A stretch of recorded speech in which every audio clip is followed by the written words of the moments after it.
My goal before leaving the planet is to reduce the number of kids that are impacted by autism, to find a cure for autism, to work to raise money and to raise awareness, to eradicate it from the planet before I leave here. What's your goal? What's your dream? What is it you want to do with your life? Dr. Joelle Martin said something that I love. She said, what would the world be like if everybody lived their dream? Here's what I've found about life. It's not as complicated as I used to make it. I think that life is about dreams and stories. Everything that exists, the world at one time was barren, but everything that exists, hotels, planes, they weren't here. Everything that we see every day, computers, all of the things that we see, someone had a dream. Someone had a dream of a person standing on stage and their voice being amplified so they don't have to scream and yell and can be heard by thousands. Someone had that dream of how to transport us from one place to the other quickly and safely.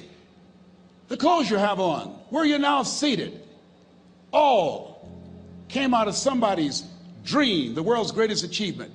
What is your dream? I said that you have something special. I didn't say that just to be kind. I said it because it's true. You are God's chosen vessel. You were chosen, 1 out of 400 million sperm. You have something in you that when you were chosen, when you showed up, there's something in you that if you don't do it, all of us will suffer. Repeat after me, please. Live full. Die empty. Let's say it again. Live full. Die empty.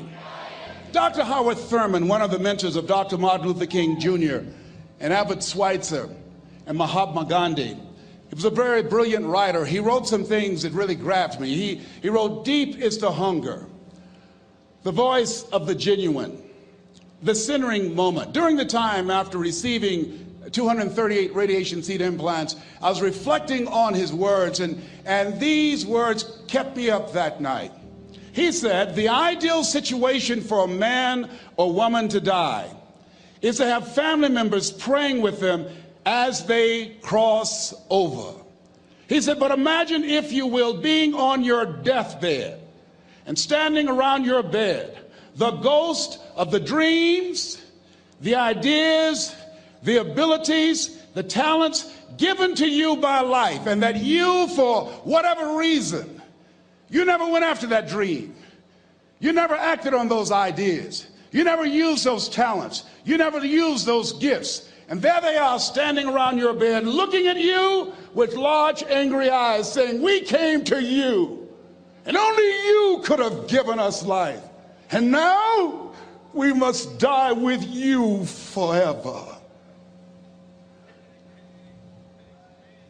And the question is, if you died today, what dreams, what ideas, what talents, what books, what music, what leadership, what voice will die with you?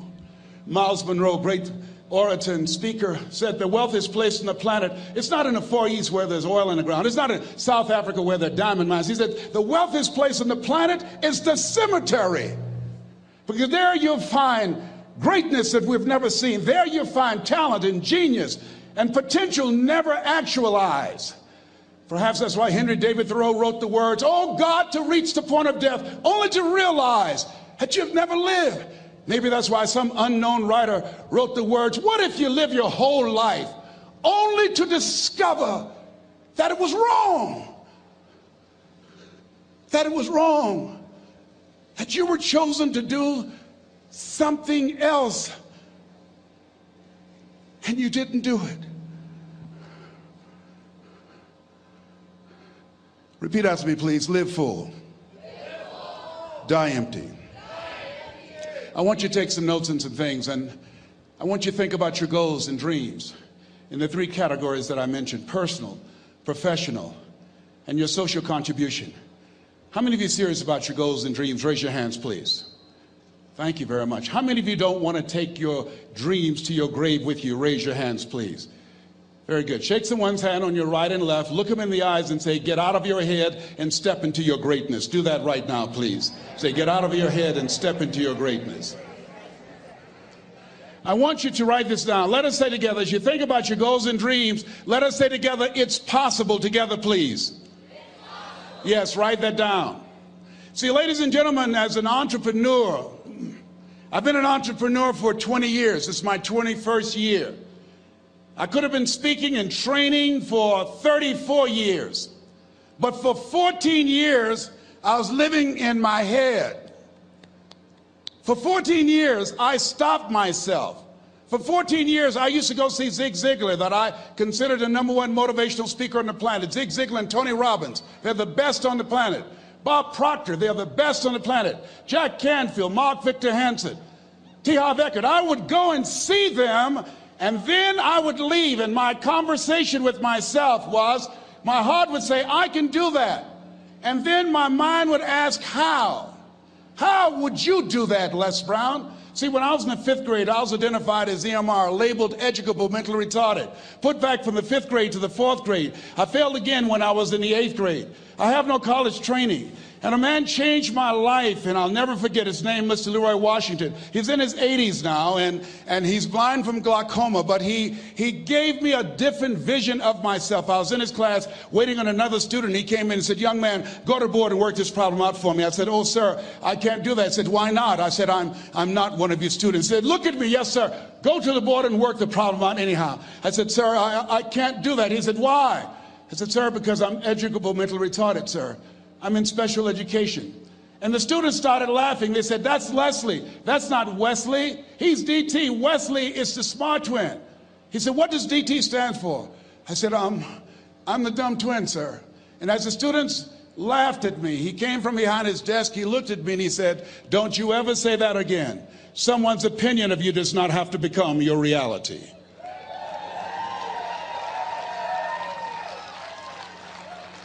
On one hand, I was humiliated, but on the other hand, I was liberated, because he looked at me with the eyes of Goethe, who said, look at a man the way that he is, he only becomes worse. But look at him as if he were what he could be, then he becomes what he should be. And so we developed a relationship. And one of the things that I can just tell you as you think about your goals and dreams, all of us can say in a spirit of integrity that it's possible. That if anybody at any point in time lived their dream, then it's possible that I can live mine. And what I did was, I made a mistake. I looked at my goals and dreams, and my mind said, how will you do that? I went from my heart to my mind, and I stayed up there for 14 years. 14 years. I can't bring those 14 years back. Those years are gone. And I've made a mission in my life to help people to stop putting it off and procrastinating. How many ever thought about something you wanted to do and you procrastinated, you talked yourself out of it? Raise your hand, please. There's a proverb that says, if there's no enemy within, the enemy outside can do us no harm. And so, as you look at your goals and dreams, every day we must convince ourselves, we must sell ourselves on that it's possible. Every seminar, every workshop, every book that I've ever read, every speaker that I've ever heard, it interrupted what I was believing about myself. Everything that you do, everything matters. As you go through each day, I know now as I look back at age 63, looking at my life, everything matters. T. Harv is right. How you do anything is how you do everything. And I realized that the choices I was making was based upon how I saw myself. Let us say together, it's necessary.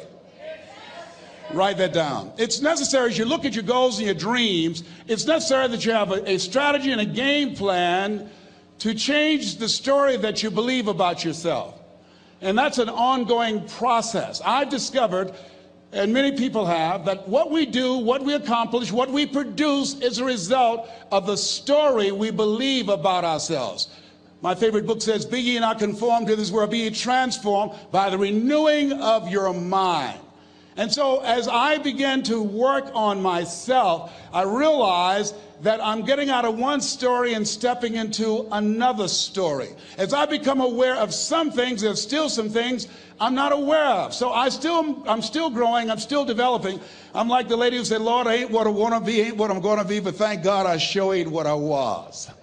But I realize that you have to work on yourself on a regular basis, and write this down, for mental mindset. For mental mindset and stamina. Because things are going to happen to you.